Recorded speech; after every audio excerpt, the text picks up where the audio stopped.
Well, hello everyone, it's Nina. Thanks for joining me today for a new video. I hope you're ready to make lots of tags because Simon Says Stamp's limited edition tag kit for 2023 is full of everything you need to make lots of fun and festive tags. This tag kit is a limited edition, so it's only available while supplies last.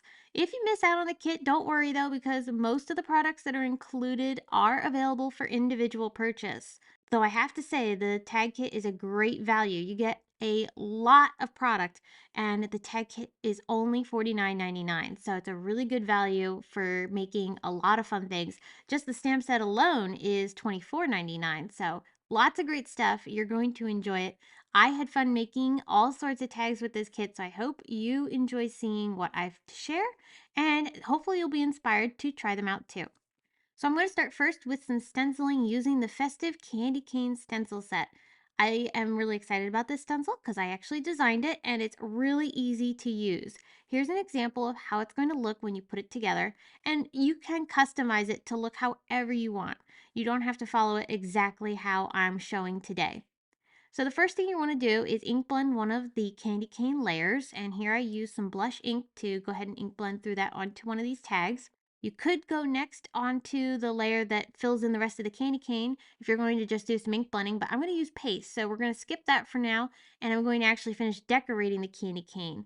And so I'm going to use all of the pieces to decorate just to kind of show you what it could look like, but again, you can adjust this for however you prefer. I'm using the bow, the leaves, and also the little holly. You'll notice there are some ink cubes that I'm using here. These are from the kit, and these are actually only available in the kit. If you want to be able to get these cubes, you have to purchase the kit. Some of these ink colors are available as cubes, but not all of them. So if you don't have the cubes, you can use full-size ink pads, and there are full-size ink pads available for all the colors that I'm using, which is Kale, Tide Pool, Cherry, and Blush. All right, so we're going to replace now that stencil that fills in the rest of the candy cane. And for this, I'm actually going to use some paste. This is opalescent stencil butter. It's a really nice, pretty shimmery white, and that'll look really beautiful in between the candy cane stripes and give it a nice bit of sparkle. I repeated this for 3 other tags, so I ended up with a total of 4. And then after each were dry, I went through and ink blended some red ink along the bottom just to add a nice pop of color down there. And we're going to stamp sentiment from the Home for Christmas stamp set, which you'll see in a little bit here. I stamped this greeting onto some dark green cardstock with embossing ink and then sprinkled some cream embossing powder from Simon Says Stamp over top. That cream was chosen specifically because I wanted to be able to match the color of the cream in the tags. So here are all my tags. Each one I repeated the same process, and as I made them, I did each step at the same time for all 4 tags. That just makes the process go a lot faster. So here I'm attaching all of my greetings. I'm using foam tape for this. That'll give them a little pop of dimension. And the last thing I needed to do was add a bit of twine and ribbon across the top. So I just pulled out some ribbon and twine that I had in my stash, and I love how this festive candy cane stencil came together so quick and easy, and now I have a whole bunch that I can put onto some gifts. This tag kit is really good for making multiples, so let's do that again. I'm now going to use the Home for Christmas stamp set. That's what you see here on screen. There are also coordinating dies available, although you do have to purchase those outside of the kit. They don't come in the kit. I'm actually going to die cut the houses first. This way I can then stamp onto the die cuts and nest those little houses into the negative space. That'll help keep them in place as I'm doing my multi-step stamping. But these are really easy to use. I actually designed this stamp set and I wanted to make it simple. So I went ahead and I illustrated these houses as individual pieces, and then you have to stamp the roofs and the chimneys separately. But what's really great is because of the way I illustrated these, the roof, the chimneys, the doors, all of those fit across all of the houses. So that not only saved me room on the stamp set, but it also makes it fun for mixing and matching. If you didn't want to die cut them, you could use any part of these on any of the houses to make custom arrangements too, which I think is fun. And like I said, they're super simple to put together. There's no real layering involved. It's more of a multi-step process. So here I'm nesting the roof on top of the house and then the chimney on top of the roof. It's really easy to do. And then the door just fits inside of that open space. If you want, you can fill in the windows of the houses with the window panes. This way you can give a nice little glow inside of your window, makes it look like the lights are on, which I think is festive. And then there's lots of accessory pieces that I included in this stamp set. So you've got trees, presents, little stockings, a wreath, even the trees. I have one of the trees set for ornaments. So that way you can add custom colored baubles on one of your trees. And you can stamp these multiple times to have a whole bunch of them. Here are the presents. They also are a two-step process, so that way you can add a nice little bow to the top of each, and it looks very festive. And as you can see, you don't need a lot of colors of inks to create these. I'm using a lot of the same colors across all my pieces, and then I'll just mix and match them onto my tags, and it looks really fun. So there are coordinating dies, which I'm going to use to cut these out. But like I said, you don't have to use the dies. You could stamp these directly onto paper, and that would work too. The dies are always fun though, because you could use them to then layer on top of things, and you can create nice, beautiful assortments. So here I'm going to actually layer the wreath on top of one of the doors. I thought it'd be fun to put maybe a stocking on one of the doors too.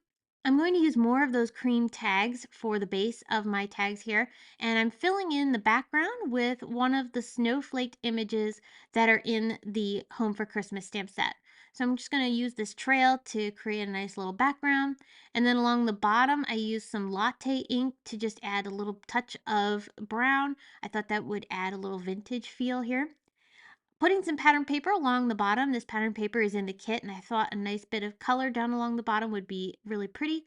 Oscar is, of course, helping out and making sure everything looks just right. He's actually sitting here right now supervising the voiceover too. So to finish assembling the rest of my tags, I just picked out different pieces from the elements that I've stamped and cut out, and I'm just going to arrange them onto 3 different tags. Even down to the little star, I stamped that too, so that way I could put it on top of the Christmas tree that's in front of this house. So here you go. Here's one of the tags that I created with all those little pieces. It's super cute. Here's another tag that I'm working on. This one looks a little different because it doesn't have the door, and instead it has 2 windows, which I think is really fun. And then to finish off the tags, I'm just going to tie a bit of ribbon across the top. And I also used some twine from the kit to tie around and hold the ribbon to the tag. At the end, I did decide to stamp a little greeting in the middle of the tags, those little empty spaces. I had totally forgotten to stamp the sentiment in there. So at the end, I ended up doing that off camera, and I just picked the word joy to fit in between each of those houses.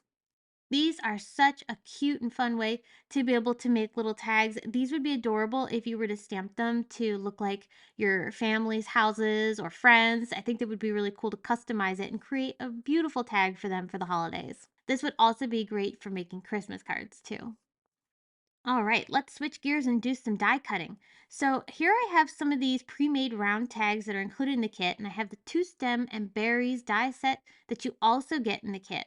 This die set I'm going to use to create some fun greenery that I can put onto these little round tags. And I'm just going to run all of these pieces through my mini die cut machine to go ahead and cut them all out. All of them are cut from green cardstock except for the berries, which I cut from some holographic red. You get that holographic red cardstock in the kit, which is great for creating festive, colorful berries on your stems. So I'm going to actually do a bit of shading on my stems. I'm going to use some of that Kale ink and a small blending brush just to add a little darker color around the edges, mostly focusing that darker color around the stem and then into the leaves just a little bit so that I can still see that lighter green cardstock underneath as the base. I'm then going to add little dots of glue across my pieces so that way I can start plopping these fun little berries into place. You can easily tell where the berries go on this piece here of the holly. The other one, you can just put them wherever you'd like. And I ended up doing most of the berries on the holly sprig and then just put a couple on that smaller sprig of leaves. There are also some leaf elements that you can go ahead and layer on top of the holly so that way it gives them some detail. And then I just used some very small pieces of foam tape to attach these onto my small round tags. I love these tags. They're super cute and they'd be perfect for very small gifts. I'm just going to put some twine through them so that way I can then easily attach this onto a Christmas present. Adorable and super simple to put together. You could make lots of these too. I love that touch of gold around the edge of the tag too. Adds a very nice elegant feel. All right, one more set of tags to share, and this one I wanted to feature some of the pattern paper. So I'm going to pull out a tag from my stash. This is a nested tag die from Simon, and I'm going to use it to die cut certain pieces of pattern paper that I thought would be pretty as the main focal point for my tags. And then I also cut some smaller elements such as this little topper for this tag. I also cut a little border strip for the tag on the left from this fun pattern paper. I wanted to be able to embellish them just a little bit and add some extra special touches, but the tags themselves really focus heavily on the pattern paper because the paper is so beautiful in this kit. And I have the paper linked below in the video description and on my blog along with all the other supplies that I'm using today. So if you're curious about anything, you can find it all there. I finished off the tags by adding a plain tag on the back side so that way I have something to write on. Anytime I'm making a tag cut from pattern paper, I always like to make sure that I put a plain tag on the back side so that way I can easily write on this and I don't have to try to find a special pen or anything like that. I always love using ribbon around the holidays, so I thought it'd be fun to add some ribbon details here. I tied a small bow from some ribbon and attached it onto the top of this tag to make it look like it's holding up that beautiful wreath. And then I'm just going to use some twine through the top to attach this onto my gift. To attach that ribbon, I did use some red line tape. It's my favorite adhesive for more funny kind of elements such as specialty cardstocks, wood, metal, ribbon, you name it. I use that stuff all the time for these kinds of things. There's no dry time involved, so it makes it really quick and easy to do. I tied some fun ribbon around the bottom of this tag and then cut off the ends to trim it up. I love how it looks like a little gift. That's really sweet. And then I didn't tie any ribbon around this tag, but I did add a pop of red. I loved the black and white theme here, so I thought a pop of red would be fun to accent it.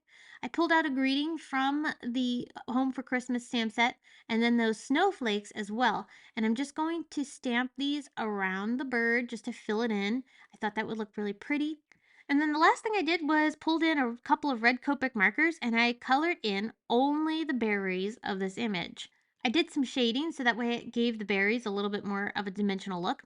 I added a little touch of glitter in certain spots on the bird so that way he sparkled just a little bit, and I used clear rock candy for that glitter. Finally, there was a little bit of ribbon tied to the top of the tag just so that way I can attach it to my gift. And that's going to do it for this trio of patterned paper tags. These were also quick and simple to put together, so if you wanted to, you could go ahead and find your favorite tag die from your stash and die cut some pattern paper and make a bunch of festive tags in no time at all. Well, there were a lot of things to see in this video. I hope you enjoyed all of the ideas that I had to share today. Don't forget that if you do want to get the kit, it is a limited edition kit and only available while supplies last. But don't worry if you miss out, most of the products are available, like I said, for individual purchase, which you can find links to down below in the video description and on my blog if you're looking for anything. If you have any questions, please don't hesitate to leave them in the comments. I would be happy to get back to you with any questions you might have. But until next time, I hope you all have a wonderful day and I'll look forward to bringing you another video very soon. Thanks for watching.